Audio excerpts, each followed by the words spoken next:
సొంత ఇంటి సొంత అపార్ట్మెంట్ ఉన్నవాడు నాది సొంత ఇల్లు అని చెప్పుకున్నవాడు ఖాళీ చేసి రోడ్డు మీద పడేస్తే మీరు ఆ పేదలకి నిర్మితమైన డబుల్ బెడ్రూమ్ ఇల్లులో అవుట్స్కట్స్లో ఎక్కడో వాళ్ళకి అకామిడేట్ చేస్తే రీలోకేట్ చేస్తే ఎట్లా యాక్సెప్ట్ చేస్తారండి? వాళ్ళ బాధలో సహేతుకతమైందే కదా.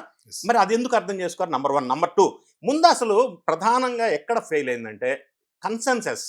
స్టేక్ హోల్డర్స్తో కన్సెన్సస్ తీసుకురావాలి.